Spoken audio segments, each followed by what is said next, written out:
जो भी साधक गुरुवार के पावन दिन श्रद्धा और पूर्ण विश्वास के साथ भगवान विष्णु की इस दिव्य कथा का श्रवण करता है, उसके जीवन में व्याप्त दुख, दरिद्रता और निराशा धीरे धीरे स्वतः ही दूर होने लगती है।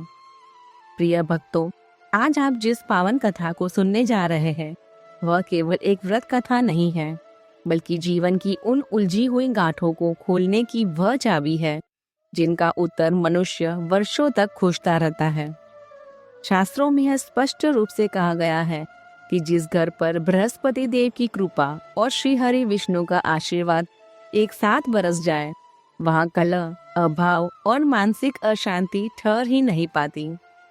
वे सब स्वयं ही अपना मार्ग बदलकर दूर चली जाती है। बृहस्पति व्रत से जुड़ी यह पावन कथा अपने हर शब्द और हर भाव के माध्यम से मनुष्य के कर्म, विचार और आस्था को सीधे स्पर्श करती है। यह कथा हमें यह समझाने का प्रयास करती है कि जब जीवन में बार बार असफलता सामने आती है, जब निरंतर परिश्रम के बाद भी सुख, शांति और संतोष दूर खड़े प्रतीत होते हैं, तब हम प्रायः अपनी किस्मत या अपने कर्मों को दोष देने लगते हैं, जबकि वास्तविकता यह होती है कि उसी समय हमारी आस्था भीतर ही भीतर डगमगाने लगती है। वही डगमगाती आस्था हमारे निर्णयों को कमजोर कर देती है और हमें सही मार्ग पे भटका देती है। इसी अस्थिर विश्वास को स्थिर करने के लिए भगवान विष्णु ने यह सरल किंतु अत्यंत प्रभावी मार्ग बताया है। शास्त्रों में वर्णन मिलता है कि जो व्यक्ति सच्चे मन, एकाग्रचित्त और पूर्ण श्रद्धा के साथ इस कथा का श्रवण करता है, उसके जीवन से भय, चिंता और अंतहीन मानसिक उलझने धीरे धीरे समाप्त होने लगती है। यह कथा उस आंतरिक अंधकार को दूर करती है जो मनुष्य के आत्मविश्वास को क्षीण कर देता है और उसे पुनः धर्म, धैर्य और सत्य के पथ पर दृढ़ता से स्थापित कर देती है। इसलिए आज इस कथा को केवल कानों से नहीं, बल्कि हृदय की गहराइयों से सुनना आवश्यक है। संभव है कि इस कथा का कोई एक प्रसंग, कोई एक वाक्य या कोई एक भाव आपके जीवन की दिशा को पूर्ण रूप से बदल दे और वही क्षण आपके कष्टों के अंत की शुरुआत बन जाए। किंतु आगे बढ़ने से पहले एक अत्यंत गंभीर और पावन तथ्य को समझना आवश्यक है। हमारे प्राचीन धर्म ग्रंथों में विष्णु महिमा का वर्णन करते हुए यह स्पष्ट कहा गया है कि किसी भी व्रत कथा को, विशेष रूप से बृहस्पति व्रत से संबंधित कथा को यदि बीच में छोड़ दिया जाए तो साधक उस पूर्ण फल से वंचित रह जाता है जिसे भगवान इस अनुष्ठान के माध्यम से प्रदान करना चाहते हैं। अधूरी सुनी गई कथा मन में संशय, बेचैनी और अधूरा विश्वास छोड़ जाती है। यही अधूरा विश्वास आगे चलकर जीवन में बार बार रुकावटों और अस्थिरता को कारण बनाता है।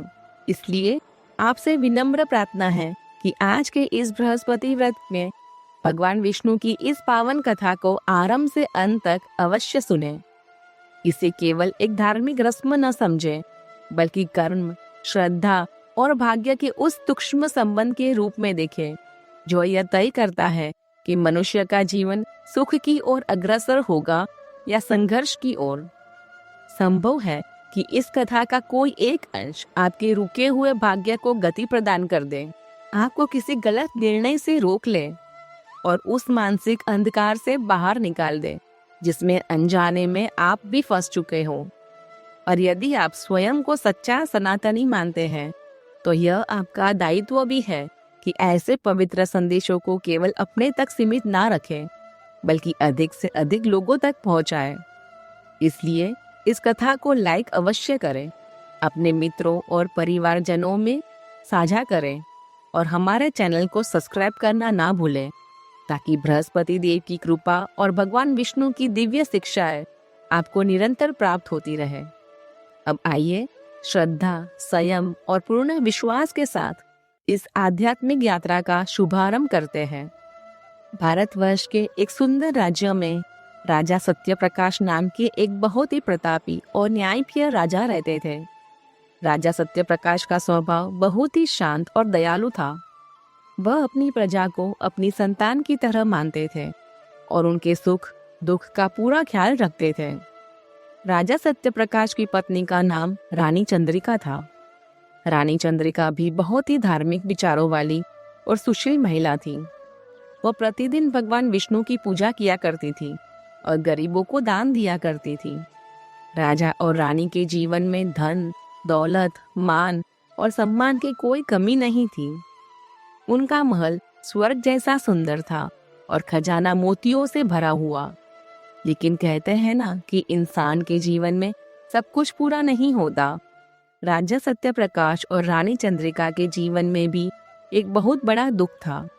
शादी के कई साल बीत जाने के बाद भी उनके घर में किसी संतान की किलकारी नहीं गूंजी थी। राजा और रानी इस बात से बहुत दुखी रहते थे। उन्हें हमेशा यही चिंता सताती रहती थी कि उनके बाद इस विशाल राज्य का उत्तराधिकारी कौन होगा। संतान प्राप्ति के लिए राजा और रानी ने बहुत से यज्ञ करवाए, बहुत से दान दिए और साधु संतों की सेवा की। कुछ समय बाद भगवान की कृपा हुई और रानी चंद्रिका गर्भवती हुई। पूरे राज्य में खुशी की लहर दौड़ गई। 9 महीने पूरे होने पर रानी ने एक बहुत ही सुंदर कन्या को जन्म दिया। राजा खुश तो थे, लेकिन उनके मन में कहीं ना कहीं पुत्र की चाहत थी। इसके बाद समय बीतता गया। एक के बाद एक रानी चंद्रिका ने 7 बेटियों को जन्म दिया। 7 राजकुमारियां देखने में बहुत ही सुंदर और गुणवान थी। राजा सत्यप्रकाश अपनी 7 बेटियों से बहुत प्यार करते थे। उन्होंने अपनी बेटियों को हर तरह की शिक्षा दी और उनका पालन पोषण बहुत लाड प्यार से किया। लेकिन राजा के मन में एक टीस हमेशा रहती थी कि उनका कोई बेटा नहीं है। वह अक्सर सोचा करते थे कि लड़कियां तो शादी करके अपने ससुराल चली जाएंगी, फिर इस सिंहासन पर कौन बैठेगा, कौन मेरे बुढ़ापे का सहारा बनेगा, कौन मेरे कुल का नाम आगे बढ़ाएगा। इसी चिंता में राजा सत्यप्रकाश अंदर ही अंदर घुलते जा रहे थे। एक दिन राजा सत्यप्रकाश अपने मंत्री के साथ राज्य के दौरे पर निकले। रास्ते में उनकी नजर एक खेत पर पड़ी। वहाँ एक गरीब किसान अपने बेटे के साथ काम कर रहा था। वह किसान बहुत ही साधारण कपड़े पहने हुए था और पसीने से लथपथ था, लेकिन उसके चेहरे पर एक अलग ही संतोष और खुशी थी। उसका बेटा भी बड़े मन से अपने पिता का हाथ बटा रहा था। दोपहर के समय जब वे दोनों पिता और पुत्र एक पेड़ की छांव में बैठकर खाना खाने लगे, तो राजा ने देखा कि बेटा अपने पिता को पहले खाना खिला रहा था और बड़े ही आदर से उनसे बात कर रहा है। यह दृश्य देखकर राजा सत्यप्रकाश की आंखों में आंसू आ गए। उन्होंने सोचा कि यह किसान कितना भाग्यशाली है। भले ही इसके पास धन दौलत नहीं है, महल नहीं है, लेकिन इसके पास एक बेटा है जो इसके बुढ़ापे का सहारा है। राजा के मन में उसी समय एक विचार आया। उन्होंने सोचा कि क्यों ना मैं इस किसान के बेटे को गोद ले लूं। मेरे पास इतना विशाल राज्य है, अगर मैं किसी गरीब के बेटे को राजकुमार बना दूंगा तो उसका जीवन भी संवर जाएगा और मुझे भी एक उत्तराधिकारी मिल जाएगा। यही सोचकर राजा सत्यप्रकाश अपने रथ से नीचे उतरे और उस किसान के पास गए। राजा को अपने सामने देखकर किसान और उसका बेटा घबरा गए और उन्होंने राजा के चरणों में गिरकर प्रणाम किया। राजा ने किसान को उठाया और उससे बड़े ही प्रेम से बात की। राजा ने किसान से कहा, देखो भाई, मैं तुम्हारे बेटे के संस्कारों से बहुत प्रभावित हुआ हूँ। मेरे पास 7 बेटियां हैं, लेकिन कोई बेटा नहीं है। मैं चाहता हूँ कि तुम अपना यह बेटा मुझे गोद दे दो। मैं इसे अपना राजकुमार बनाऊंगा और यह भविष्य में इस राज्य का राजा बनेगा। किसान तो पहले हक्का बक्का रह गया। उसे अपने कानों पर विश्वास नहीं हुआ कि साक्षात राजा उससे उसका बेटा मांग रहे हैं। किसान का नाम रामचरण था। रामचरण बहुत ही गरीब था। उसके लिए 2 वक्त की रोटी जुटाना भी मुश्किल था। उसने सोचा कि अगर मेरा बेटा राजा के महल में जाएगा तो राजसी ठाट बाट में रहेगा, उसे कभी किसी चीज की कमी नहीं होगी। यह सोचकर किसान ने मन में लालच आया। उसने सोचा कि बेटे के बहाने मेरी भी गरीबी दूर हो जाएगी। किसान ने हाथ जोड़कर राजा से कहा, महाराज, यह तो मेरे और मेरे बेटे के लिए परम सौभाग्य की बात है। मैं खुशी खुशी अपना बेटा आपको सौंपता हूँ। बस मेरी एक विनंती है कि मुझे भी महल के आसपास रहने की जगह मिल जाए, ताकि मैं कभी कभी अपने बेटे को देख सकूं। राजा सत्यप्रकाश को बहुत दयालु थे। उन्होंने तुरंत किसान की बात मान ली। राजा उस लड़के को लेकर अपने महल आ गए। महल में आकर राजा ने उस लड़के का नाम राजकुमार सूर्यभान रखा। राजा ने पूरे राज्य में घोषणा करवा दी कि उन्होंने एक पुत्र गोद लिया है और वही उनका उत्तराधिकारी है। रानी चंद्रिका और सातों राजकुमारियां ने भी सूर्यभान का दिल से स्वागत किया। किसान का बेटा अब राजकुमार बन चुका था। वह रेशमी कपड़े पहनता, सोने की थाली में खाना खाता और नौकर चाकर उसकी सेवा में लगे रहते। धीरे धीरे उस लड़के के रंग ढंग बदलने लगे। जो लड़का कल तक खेत में पसीना बहाता था, अब वह ऐशो आराम की जिंदगी जीने लगा। उधर उस किसान रामचरण को भी राजा ने महल के पास ही एक अच्छा सा घर दे दिया था और उसके लिए धन और राशन की व्यवस्था करवा दी थी। लेकिन जैसे जैसे समय बीतता गया, किसान रामचरण के मन में अहंकार आने लगा। वह सोचने लगा कि मेरा बेटा अब इस राज्य का राजकुमार है और भविष्य में राजा बनेगा। इसका मतलब मैं राजा का पिता हूँ।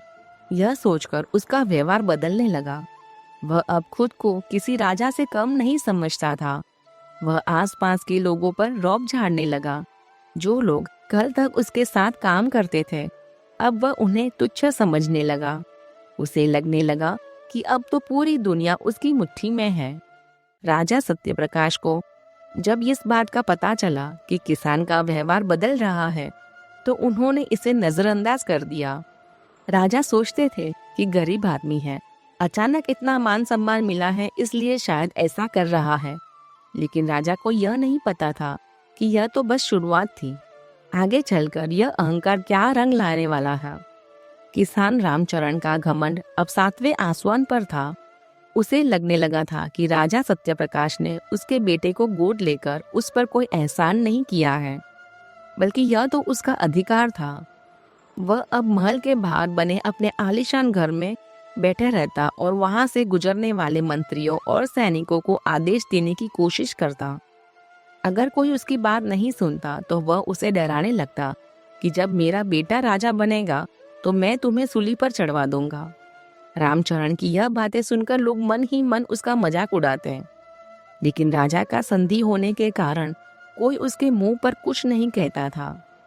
धीरे धीरे रामचरण का असर उसके बेटे राजकुमार सूर्यभान पर भी पड़ने लगा।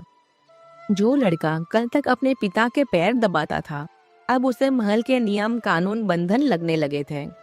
उसे लगने लगा कि वह तो भविष्य का राजा है, इसलिए उसे किसी की बात सुनने की जरूरत नहीं है।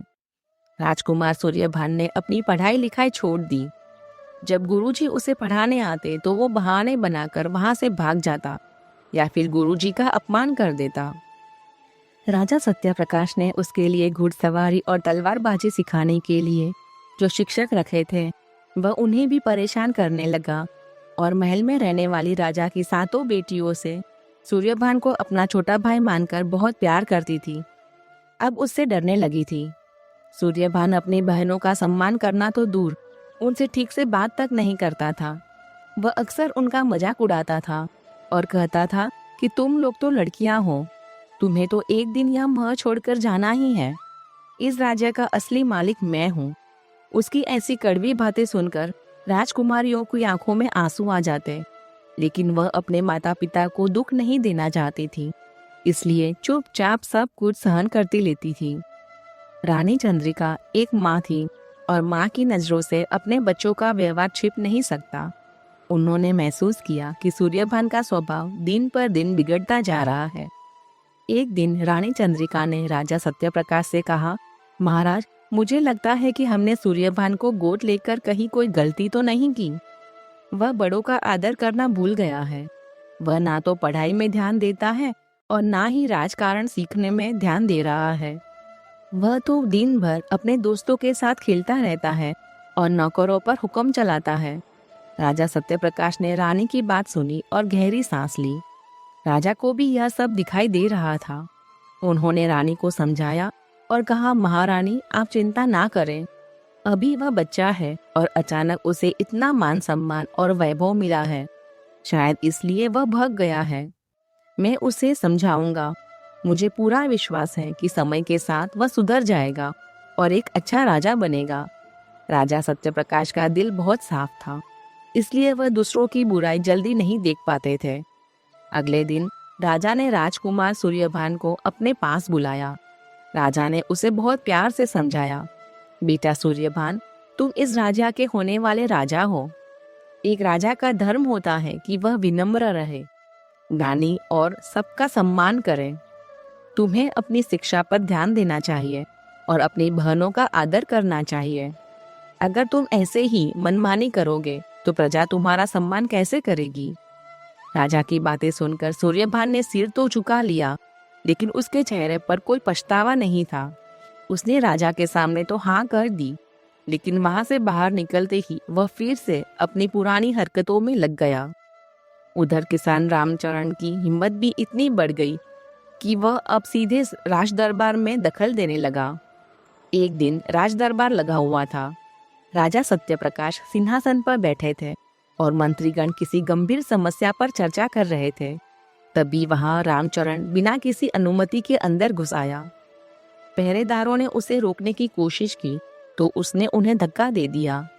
दरबार में सन्नाटा छा गया। राजा सत्यप्रकाश ने हैरान होकर पूछा, रामचरण, तुम इस तरह दरबार में क्यों चले आए? क्या कोई समस्या है? साहब, मुझे पैसों की जरूरत है। आपने मुझे रहने को घर तो दिया है, लेकिन मेरे खर्चों के लिए जो धन मिलता है वह कम पड़ रहा है। आखिर मैं राजा का पिता हूँ, मेरा रहन सहन भी तो राजाओं जैसा होना चाहिए। मुझे अभी के अभी सोने के 100 सिक्के चाहिए। रामचरण की यह बात सुनकर दरबार में बैठे सभी लोग सन्न रह गए। एक साधारण किसान जिसे राजा ने अपनी दयालुता से इतना कुछ दिया, वह आज भरी सभा में राजा से जुबान लड़ा रहा है। सत्यप्रकाश को रामचरण की इस दृष्टा पर बहुत क्रोध आया, लेकिन उन्होंने अपने गुस्से को पी लिया। उन्होंने सोचा कि अगर मैंने इसे कुछ कहा तो मेरे बेटे सूर्यभान को भी बुरा लग सकता है। राजा ने खजांची को आदेश दिया कि रामचरण को सोने के 100 सिक्के दे दिए जाए। सिक्के मिलते ही रामचरण के चेहरे पर एक कुटिल मुस्कान आ गई। उसने राजा को धन्यवाद तक नहीं कहा और वहां से चला गया। उस दिन राजा सत्यप्रकाश को पहली बार लगा कि उनसे शायद कोई चूक हो गई है। उन्हें बहुत बड़ी गलती कर दी है। जिस सादगी और संतोष को देखकर उन्होंने उस किसान के बेटे को गोद लिया था, वह सादगी तो अब कहीं खो ही गई है। इस घटना के बाद रामचरण और भी ज्यादा बेलगाम हो गया। वह अब राजा के नाम पर दुकानदारों से मुफ्त में सामान लेने लगा। अगर कोई पैसा मांगता तो वह कहता कि राजा से जाकर मांग लो। प्रजा में रामचरण के खिलाफ असंतोष बढ़ने लगा। लोग राजा के पास शिकायत लेकर आने लगे, लेकिन राजा अपने गोद लिए बेटे के मोह में बंधे हुए थे। वह हर बार रामचरण की गलतियों को माफ करने लगे। इधर स्वर्ग लोक में भगवान विष्णु यह सब देख रहे थे। भगवान विष्णु ने देखा कि राजा सत्यप्रकाश जो इतना धर्मात्मा है, वह पुत्र मोह में फंसकर अपने कर्तव्यों से विमुख हो रहा है। वह एक अधर्मी और अहंकारी व्यक्ति के पापों को बढ़ावा दे रहा है। भगवान विष्णु जानते थे कि जब एक इंसान का घमंड नहीं टूटता, तब तक उसे सत्य का ज्ञान नहीं होता। किसान रामचरण और उसके बेटे को यह गलतफहमी हो गई थी कि यह सब उन्हें उनकी योग्यता से मिला है, जबकि यह तो केवल राजा की दया और उनके पूर्व जन्मों का कोई पुण्य था। एक दिन शाम का समय था। महल के बगीचे में एक बहुत ही ज्ञानी साधु पधारे। वह साधु भिक्षा मांगने के लिए आए थे। संयोग से वहां राजकुमार सूर्यभान और उसके पिता रामचरण टहल रहे थे। साधु ने रामचरण को देखा और कहा, भक्त, मैं बहुत भूखा हूँ, क्या मुझे थोड़ा भोजन मिल सकता है? रामचरण ने उस साधु को ऊपर से नीचे तक देखा। साधु के कपड़े पुराने थे और उनके हाथ में एक कमंडल था। रामचरण ने हंसते हुए कहा, अरे बाबा, यह राजा का बगीचा है, कोई लंगर नहीं है। आगे जाओ, यहाँ तुम्हें कुछ नहीं मिलेगा। साधु ने बहुत विनम्रता से कहा, भाई, मैं तो बस 2 रोटी मांग रहा हूँ। भगवान ने तुम्हें इतना सब कुछ दिया है, अगर तुम किसी भूखे को खाना दिला दोगे तो तुम्हारा धन कम नहीं हो जाएगा। साधु की यह बात रामचरण को चुभ गई। उसने लगा कि यह भिखारी उसे ज्ञान दे रहा है। रामचरण ने गुस्से में आकर साधु के हाथ से कमंडल छीन लिया और उसे जमीन पर फेंक दिया। उसने साधु को धक्का देते हुए कहा, निकल जाओ यहाँ से, बड़ा आया मुझे ज्ञान देने वाला। जानते नहीं मैं कौन हूँ? मैं इस राज्य के होने वाले राजा का पिता हूँ। साधु जमीन पर गिर पड़े। उनकी आंखों में आंसू आ गए। उन्होंने खड़े होकर रामचरण और सूर्यभान की ओर देखा। सूर्यभान वहां खड़ा होकर हंस रहा था। उसने भी अपने पिता को नहीं रोका। साधु ने गहरी सांस ली और कहा, मूर्ख मनुष्य, जिस धन और पद का तुझे इतना अभिमान है वह आज है और कल नहीं रहेगा। तूने एक भूखे का अपमान किया है, अपनी शक्ति के नशे में चूर होकर। याद रखना, जब भगवान की लाठी पड़ती है तो आवाज नहीं होती। तेरा यह अंधकार ही तेरे विनाश का कारण बनेगा। इतना कहकर साधु वहां से चले गए। रामचरण और सूर्यभान ने साधु की बातों पर कोई ध्यान नहीं दिया और जोर जोर से हंसने लगे। लेकिन उन्हें नहीं पता था कि उन्होंने अपने विनाश को निमंत्रण दे दिया है। वह साधु कोई साधारण मनुष्य नहीं थे, बल्कि भगवान विष्णु की माया का ही एक रूप था जो उनकी परीक्षा लेने आए थे। और इस परीक्षा में रामचरण और उसका बेटा पूरी तरह से असफल हो चुके थे। रात हुई और सब लोग अपने अपने कमरों में सोने जाने लगे। लेकिन राजा सत्यप्रकाश को नींद नहीं आ रही थी। उनका मन बहुत बेचैन था। उन्हें बार बार ऐसा लगा कि जैसे कुछ बहुत बुरा होने वाला है। वह अपनी खिड़की के पास खड़े होकर आकाश की ओर देख रहे थे। तभी उन्होंने देखा कि महल के मुख्य द्वार पर कुछ हलचल हो रही है। उन्होंने ध्यान से देखा तो पाया कि कुछ लोग मशाल लेकर खड़े हैं और जोर जोर से चिल्ला रहे हैं। राजा ने तुरंत अपने मंत्री को बुलाया और पूछा कि यह क्या है। मंत्री ने घबराते हुए कहा, महाराज, प्रजा विद्रोह पर उतर है। लोग कह रहे हैं कि किसान रामचरण और राजकुमार सूर्यभान के अत्याचार अब और नहीं सह पाएंगे। आज उन्होंने एक बहुत ही पहुंचे हुए संत का अपमान किया है। प्रजा चाहती है कि आप न्याय करें। यह सुनकर राजा के पैरों तले जमीन खिसक गई। जिस प्रजा ने उन्हें हमेशा पिता तुल्य माना, आज वही प्रजा उनके खिलाफ खड़ी थी और इसका कारण था उनका अपना निर्णय। राजा सत्यप्रकाश समझ गए कि अब पानी सिर से ऊपर जा चुका है। महल के मुख्य द्वार पर शोर शराबा बढ़ता ही जा रहा था। मशालों की रोशनी में राजा सत्यप्रकाश ने देखा कि हजारों की संख्या में लोग वहां जमा थे। उनकी आंखों में गुस्सा था और वे बार बार न्याय चाहिए के नारे लगा रहे थे। राजा सत्यप्रकाश ने अपने जीवन में कभी भी अपनी प्रजा का ऐसा रौद्र रूप नहीं देखा था। उन्होंने हमेशा अपनी प्रजा को प्यार दिया था, लेकिन आज उसी प्रजा के हाथों में पत्थर और लाठियां देखकर उनका दिल बैठ गया। राजा ने तुरंत सैनिकों को आदेश दिया कि मुख्य द्वार खोल दिया जाए और प्रजा के कुछ मुख्य प्रतिनिधियों को अंदर बुलाया जाए। मंत्री ने राजा को रोकने की कोशिश की और कहा, महाराज, यह सुरक्षित नहीं है। भीड़ गुस्से में है, वे कुछ भी कर सकते हैं। लेकिन राजा सत्यप्रकाश ने हाथ उठाकर मंत्री को शांत रहने का संकेत दिया। उन्होंने कहा, अगर एक पिता अपने संतानों से डरेगा तो फिर वह राजा कहलाने के लायक ही नहीं है। यह मेरी प्रजा है। अगर यह नाराज है तो इसकी वजह भी मैं ही हूँ। द्वार खोला गया और 5 बुजुर्ग गांव वाले अंदर आए। उनके कपड़े फटे हुए थे और चेहरे पर दुख और गुस्से के भाव थे। राजा सत्यप्रकाश अपने सिंहासन से उठकर उनके पास गए और हाथ जोड़कर कहा, मेरे प्यारे देशवासियों, आप लोगों को इतना क्रोधित देखकर मुझे बहुत दुख हो रहा है। बताइए, क्या कष्ट है आप लोगों को? आपकी आंखों में यह आंसू और यह गुस्सा किस लिए है? राजा की विनम्रता देखकर गांव वालों को गुस्सा थोड़ा शांत हुआ, लेकिन उनका दुख कम नहीं हुआ था। उनमें से एक बुजुर्ग आगे आए और बोले, महाराज, हम आपका बहुत सम्मान करते हैं। आप हमारे लिए भगवान की तरह है, लेकिन आपका यह गोद लिया हुआ बेटा और उसका पिता रामचरण हमारे लिए यमराज बन गए हैं। बुजुर्ग ने रोते हुए बताया, महाराज, कल आपके बेटे सूर्यभान ने मेरे खेत में अपनी घोड़ों की रेस करवाई। मेरी खड़ी फसल पूरी तरह बर्बाद हो गई। जब मैंने उसे रोकने की कोशिश की तो उसने मुझे कोड़ों से पिटवाया। देखिए मेरी पीठ। बुजुर्ग ने अपनी कुर्ती हटाई तो उसकी पीठ पर कोड़ों के गहरे निशान थे। यह देखकर राजा सत्यप्रकाश की रूह कांप गई। उन्होंने कभी सपने में भी नहीं सोचा था कि जिस बालक को उन्होंने अपना नाम दिया वह इतना क्रूर हो सकता है। तभी दूसरे व्यक्ति ने कहा, और महाराज, उस रामचरण की तो बात ही कुछ और है। वह खुद को राजा समझता है। उसने मेरी दुकान में महीनों से राशन लिया है, लेकिन एक पैसा नहीं दिया। जब मैंने पैसे मांगे तो उसने मेरे बेटे को झूठे चोरी के इल्जाम में जेल में डलवा दिया। वह कहता है कि अब वही कानून है। महाराज, अगर आपने हमें न्याय नहीं दिया तो हम सब यह राज्य छोड़कर चले जाएंगे या फिर यही आपके महल के सामने आत्मदाह कर लेंगे। प्रजा की बातें सुनकर राजा सत्यप्रकाश का सिर शर्म से झुक गया। उसकी आंखों से आंसू बहने लगे। उन्हें अपनी गलती का एहसास हो रहा था। उन्होंने जिस सांप को दूध पिलाया, आज वही उनकी प्रजा को डस रहा था। राजा ने उस गांव वालों को वचन दिया, आप लोग शांत हो जाइए। मैं सत्यप्रकाश हूँ और मैं धर्म का साथ कभी नहीं छोड़ता। मैं आपको वचन देता हूँ कि कल सुबह दरबार में आप सबके साथ न्याय होगा। दोषियों को चाहे वह मेरा बेटा ही क्यों न हो, कड़ी से कड़ी सजा मिलेगी।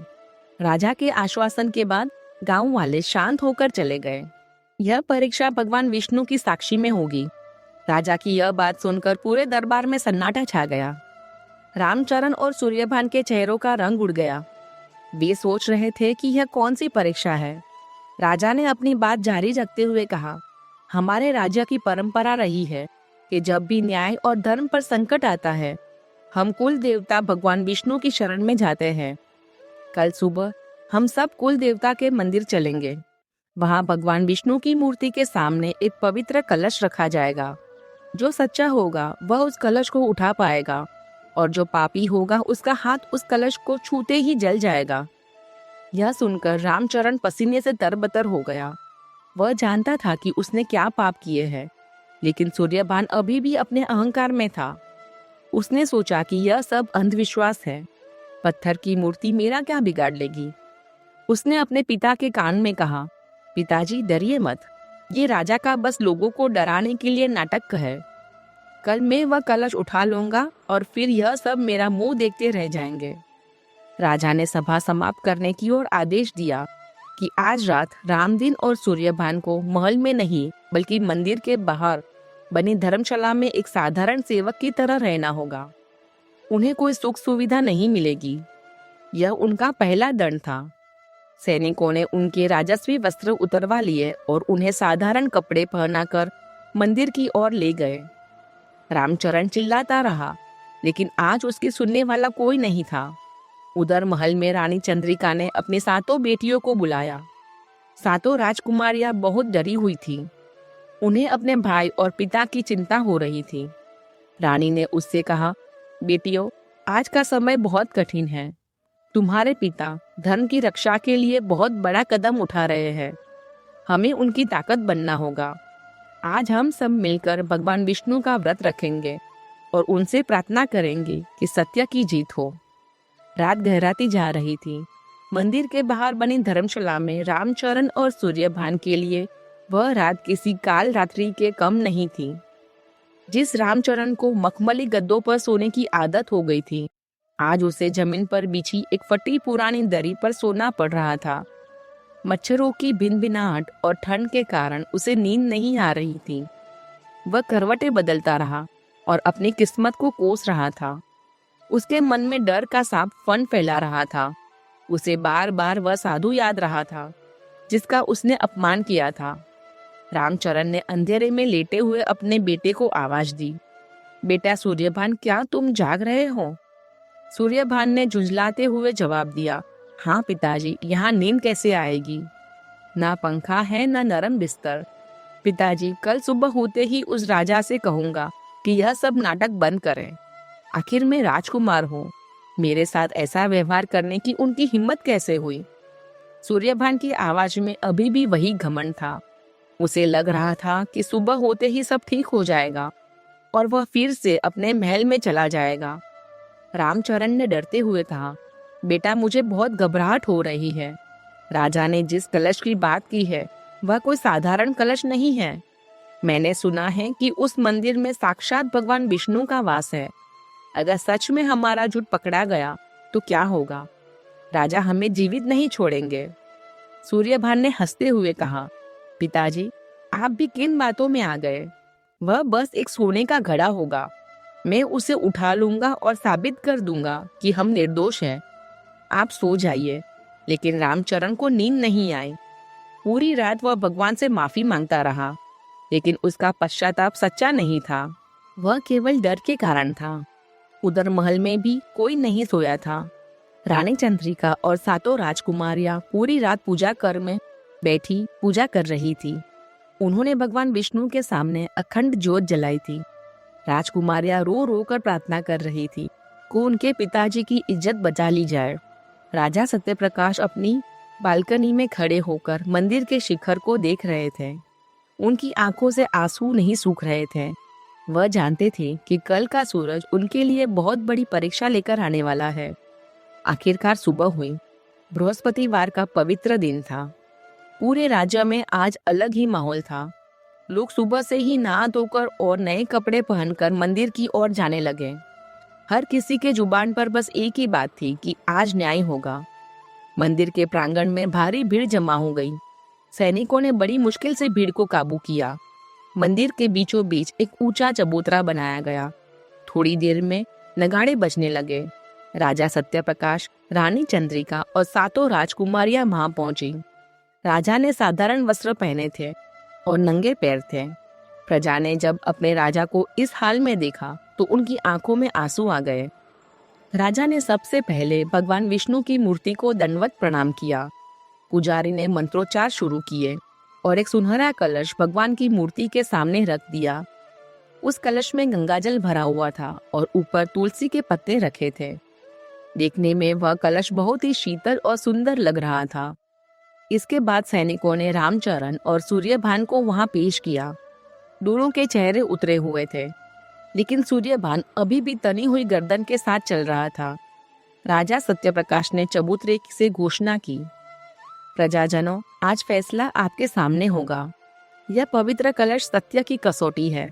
जो मन का सच्चा और निर्दोष होगा वह इसे फूल की तरह उठा लेगा, लेकिन जिसके मन में पाप होगा, छल होगा, उसके लिए यह कलश अंगारे जैसा बन जाएगा। राजा ने सबसे पहले रामचरण की ओर इशारा किया और कहा, रामचरण आगे आओ और अपनी पवित्रता सिद्ध करो। अगर तुमने मेरी प्रजा को नहीं सताया है, अगर तुम निर्दोष हो तो इस कलश को उठाकर दिखाओ। रामचरण के पैर कांप रहे थे। उसका गला सूख गया था। पूरी भीड़ की नजरें उसी पर टिकी थी। वह धीरे धीरे कलश की ओर बढ़ा। उसे ऐसा लग रहा था जैसे वह फांसी के फंदे की तरफ जा रहा है। रामचरण कलश के पास पहुंचा। उसने एक बार भीड़ की तरफ देखा, फिर राजा की तरफ। राजा की आंखों में अंगारे थे। रामचरण ने कांपते हाथों को आगे बढ़ाया। जैसे ही उसकी उंगलियां उस ठंडे दिखने वाले कलश से छुई, एक चमत्कार हुआ। रामचरण जोर से चीखा, हाय मर गया। उसने तुरंत अपना हाथ पीछे खींच लिया। कलश इतना गर्म हो गया था कि जैसे आग की भट्टी से निकला हो।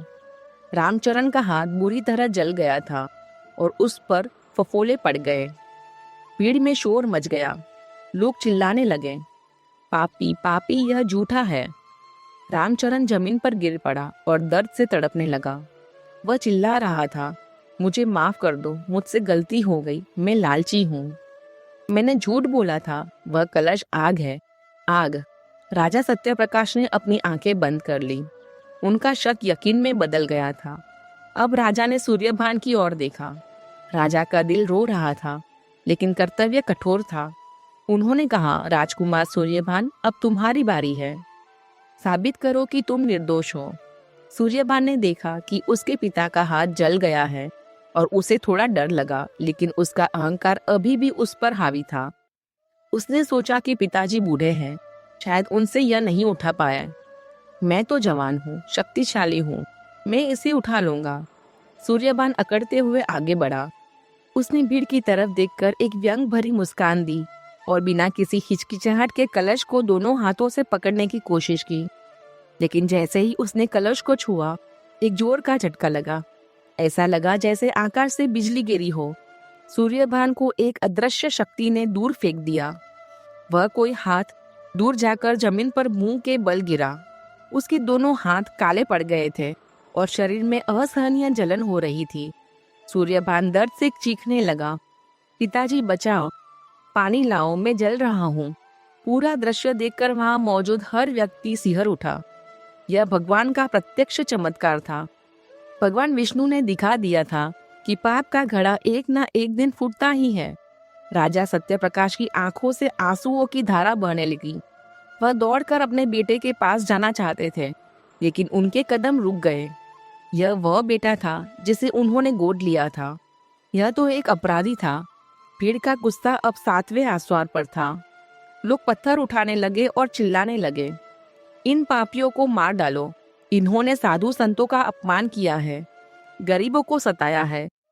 इन्हें जीने का कोई हक नहीं है। भीड़ बेकाबू होकर चबूतरों की ओर बढ़ने लगी।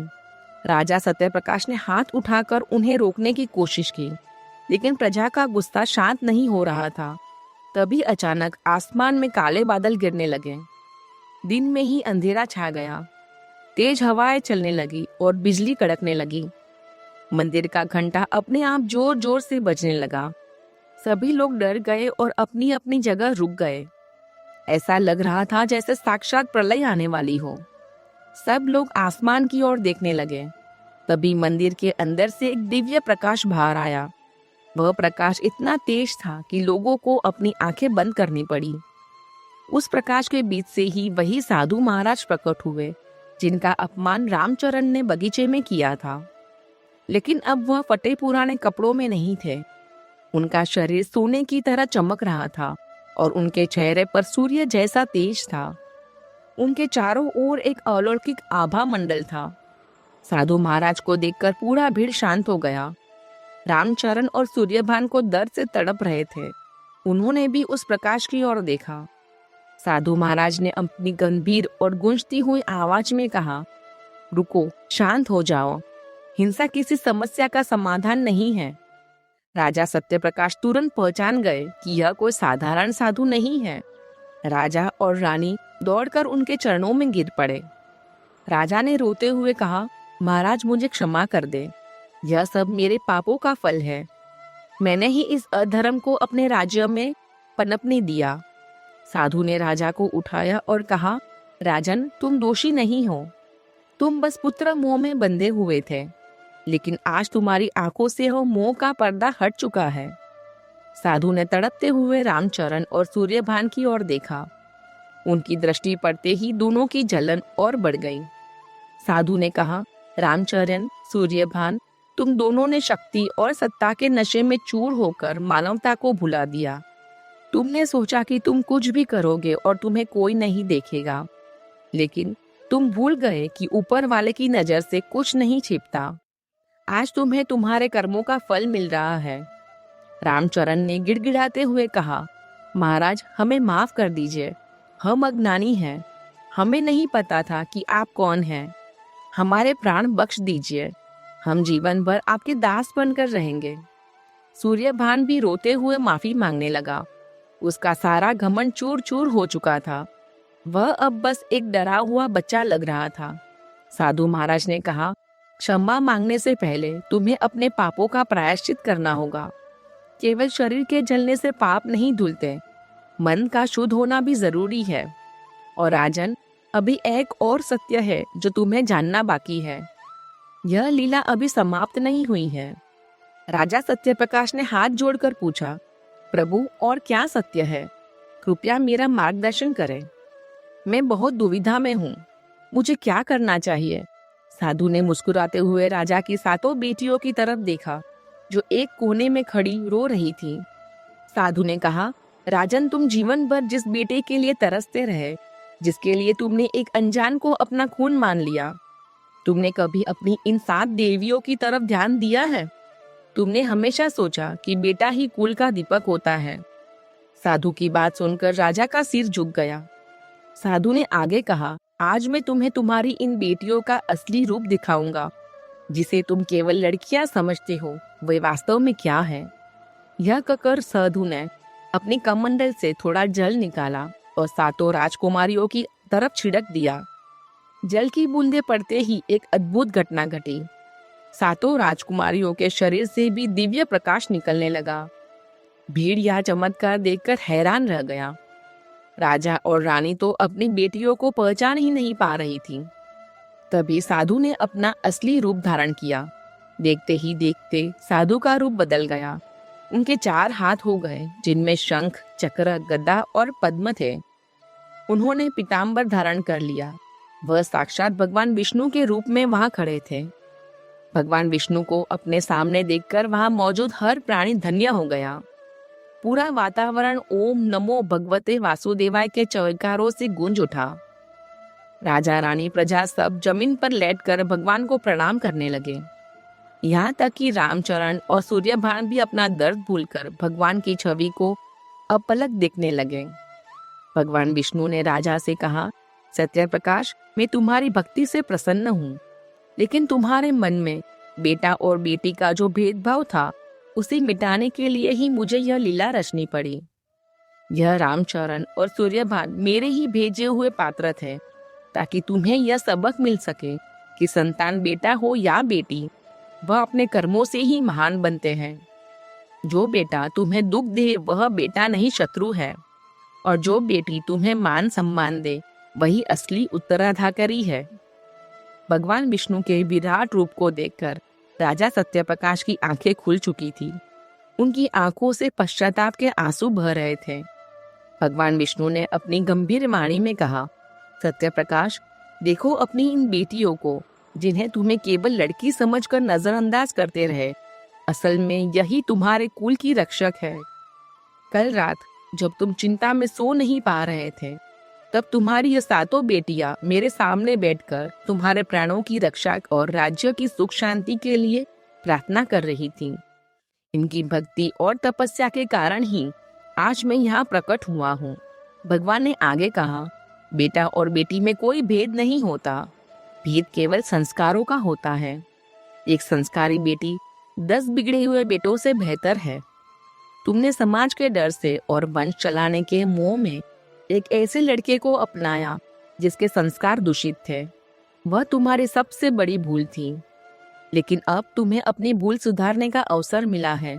इसके बाद भगवान विष्णु ने तड़पते हुए रामचरण और सूर्यभान की ओर देखा। भगवान की दृष्टि पड़ते ही उनके शरीर की जलन थोड़ी कम हुई, लेकिन उनके हाथ अभी भी काले थे। भगवान ने कहा, रामचरण, तुम्हें तुम्हारी गरीबी ने नहीं बल्कि तुम्हारे लालच ने मारा है। जब तुम गरीब थे तब तुम सुखी थे, लेकिन धन की हवस ने तुम्हें राक्षस बना दिया। और सूर्यभान, तुम तो एक किसान के बेटे थे। तुम्हें तो धरती और मेहनत का महत्व पता होना चाहिए, लेकिन तुमने शक्ति पाकर कमजोरों को सताया। भगवान ने दंड सुनाते हुए कहा कि मैं तुम दोनों को जीवन दान देता हूँ, लेकिन अब तुम इस महल में नहीं रहोगे। तुम दोनों वापस उसी खेत में जाओगे और मेहनत मजदूरी करके अपना पेट पालोगे। तुम्हारे यह काले हाथ तुम्हें जीवन भर याद दिलाएंगे कि पराया धन और पराई शक्ति कभी अपनी नहीं होती। और याद रखना, अगर भविष्य में कभी भी धर्म के रास्ते पर चले जाओ तो मेरा चक्र तुम्हें क्षमा नहीं करेगा। रामचरण और सूर्यभान ने रोते हुए भगवान के चरण पकड़ लिए। उन्होंने कहा, प्रभु, हमें स्वीकार है, हम मेहनत करके खाएंगे, लेकिन कभी पाप नहीं करेंगे। हमें अपनी गलती का एहसास हो गया है। इसके बाद वे दोनों सिर झुकाकर लज्जा के साथ वहां से चले गए। भीड़ ने उन्हें रास्ता दे दिया, जो कल तक राजकुमार और राजा के समधी बनकर घूमते थे। आज वे सबकी नजरों में गिर चुके थे। अब भगवान विष्णु ने राजा सत्यप्रकाश से कहा, राजन, अब से तुम्हारी यह 7 बेटियां ही तुम्हारे राज्य का कार्यभार संभालेगी। इन्हें वेदों और शास्त्रों का ज्ञान दो। मुझे विश्वास है कि यह सातों मिलकर इस राज्य को स्वर्ग बना देंगी। और हाँ, आज बृहस्पतिवार है।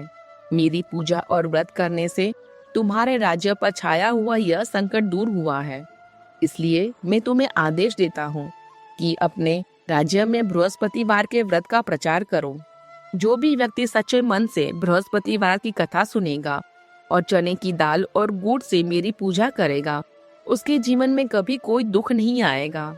इतना कहकर भगवान विष्णु अंतर्ध्यान हो गए।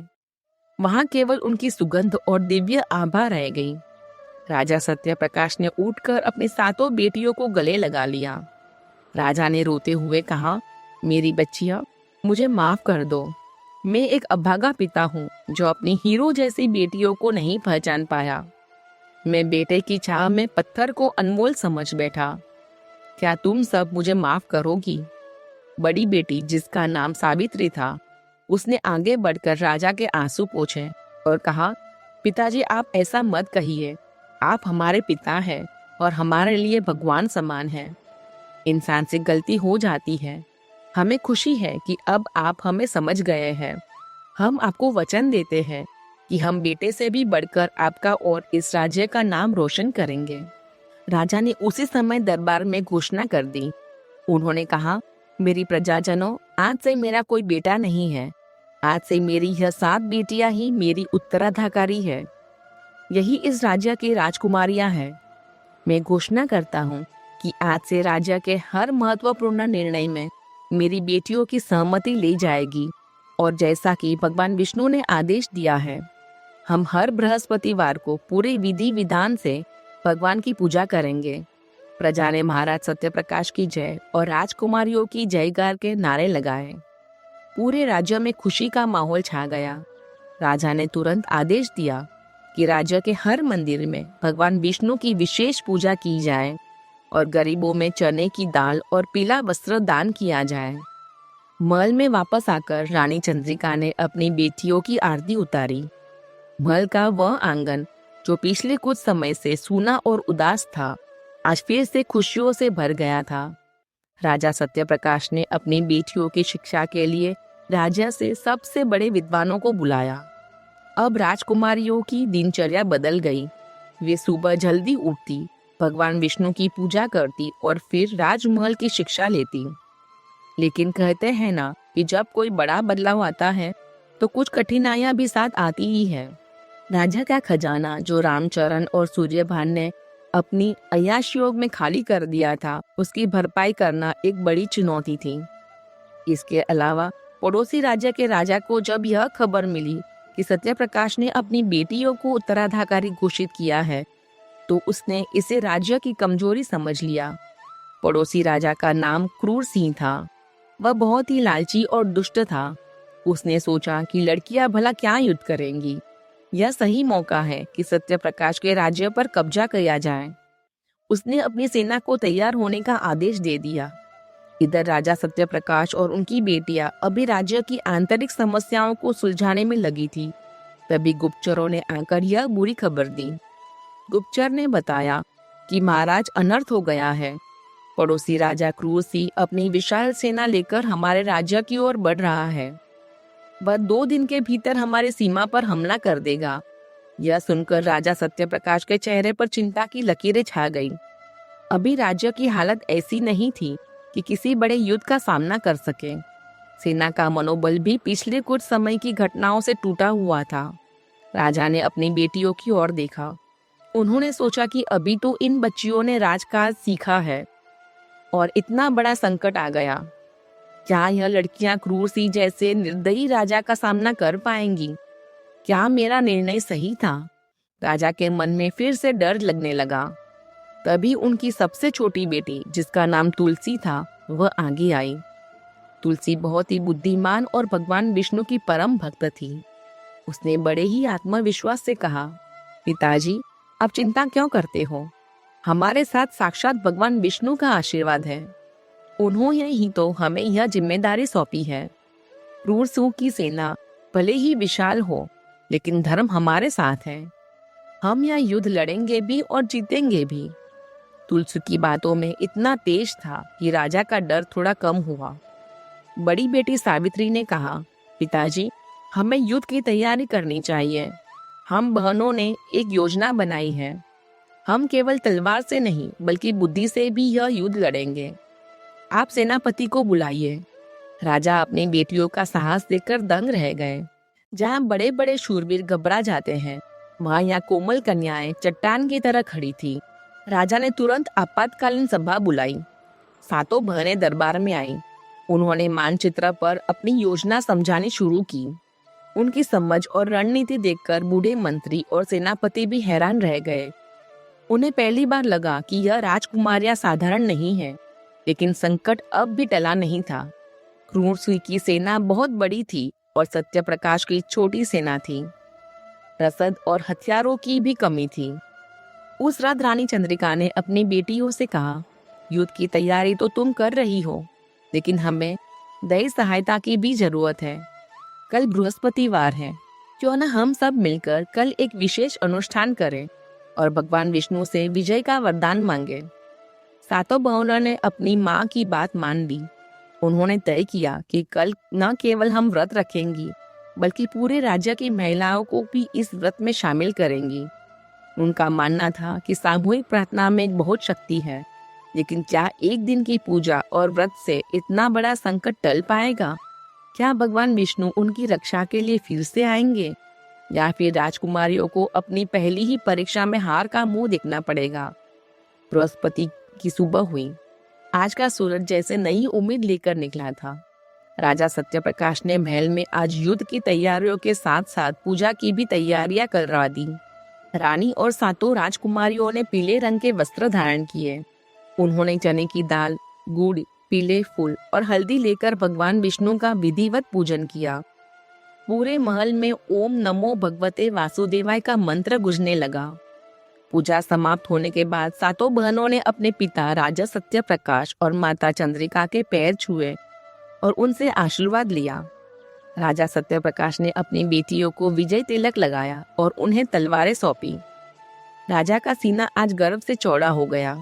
उन्होंने देखा कि उनकी बेटियों की आंखों में डर नहीं, बल्कि एक गजब का आत्मविश्वास था।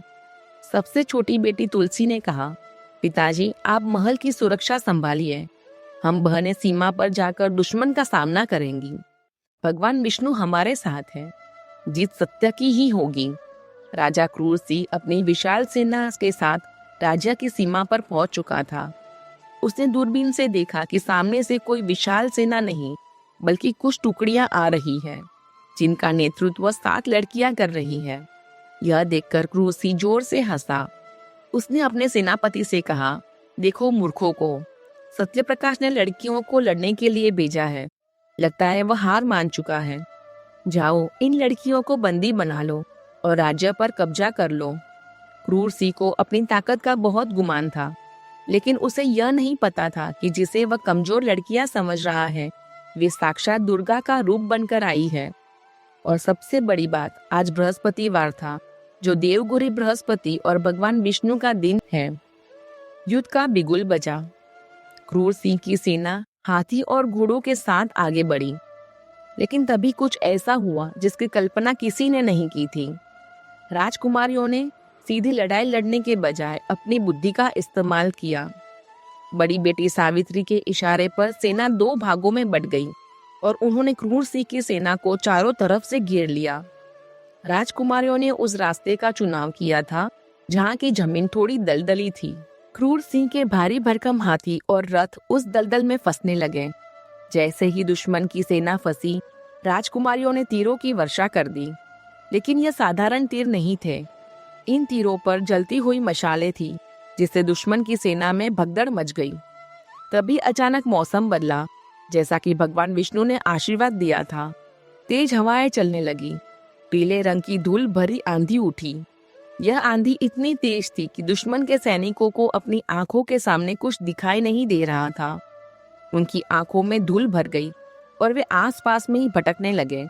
लेकिन चमत्कार यह था कि यह हवा सत्यप्रकाश की सेना की दिशा में थी, इसलिए राजकुमारियों को सब साफ दिखाई दे रहा था।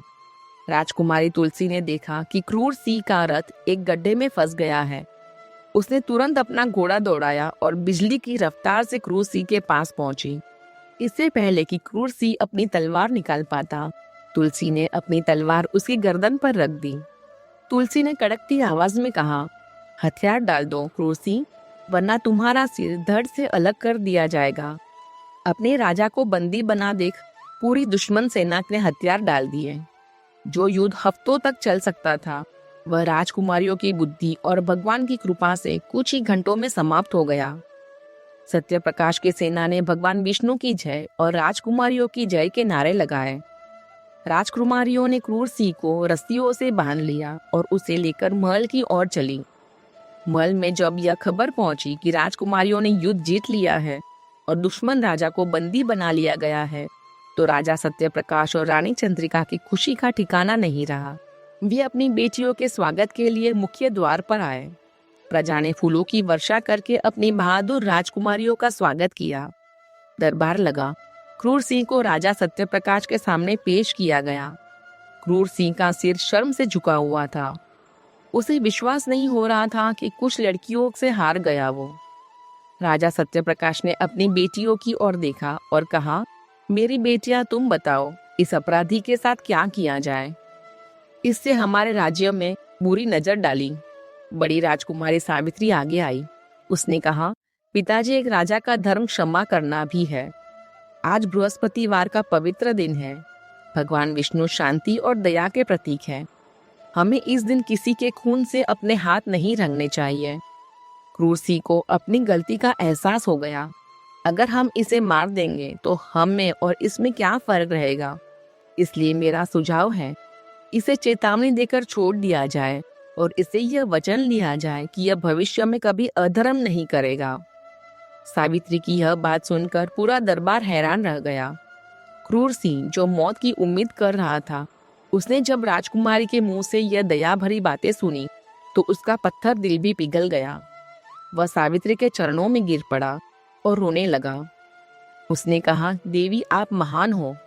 मैं आपको कमजोर समझता था, लेकिन आज आपने मुझे न केवल युद्ध में हराया बल्कि अपने संस्कारों से भी हरा दिया। मैं कसम खाता हूँ कि आज के बाद मैं कभी किसी पर आक्रमण नहीं करूँगा और भगवान विष्णु का भक्त बनकर रहूँगा। राजा सत्यप्रकाश ने अपनी बेटी के निर्णय का सम्मान किया और क्रूर सिंह को रिहा कर दिया। यह घटना जंगल की आग की तरह आसपास सभी राज्यों में फैल गई। सभी लोग राजा सत्यप्रकाश की बेटियों की वीरता और बुद्धिमानी की तारीफ करने लगे। राजा सत्यप्रकाश को अब यह पक्का विश्वास हो गया था कि बेटा और बेटी में कोई फर्क नहीं होता, बल्कि बेटियां तो दो कुलों को मान देने वाली है। समय बीतता गया। राजकुमारियों ने राज्य का शासन बहुत ही कुशलता से संभाला। उन्होंने राज्य में कई स्कूल और अस्पताल बनवाए, किसानों के लिए नहरें खुदवाई। जिस राज्य में पहले लोग दुखी रहते थे, अब वहां चारों तरफ खुशहाली थी। राजा सत्यप्रकाश ने अपने जीवन में फिर कभी बेटे की कमी महसूस नहीं की। रामचरण और सूर्यभान को जब एक साधारण किसान का जीवन जी रहे थे, उन्होंने भी अपनी मेहनत से अपना जीवन सुधार लिया। वे हर बृहस्पतिवार को मंदिर आते और दूर से ही राजा और उनकी बेटियों को देखकर अपने पापों का प्रायश्चित करते। राजा ने भी उन्हें माफ कर दिया, लेकिन उन्हें उनके हाल पर छोड़ दिया था ताकि वे मेहनत का महत्व समझ सकें। जीवन के अंतिम पड़ाव में राजा सत्यप्रकाश ने सारा राजकाज अपनी बेटियों को सौंप दिया और खुद रानी चंद्रिका के साथ वानप्रस्थ आश्रम में भगवान का भजन करने चले गए। जाने से पहले उन्होंने अपनी प्रजा को एक संदेश दिया। राजा ने कहा, मेरी प्यारी प्रजा, मेरे जीवन से एक सीख जरूर लेना। कभी भी भगवान के न्याय पर शक मत करना और कभी भी बेटा या बेटी में भेदभाव नहीं करना।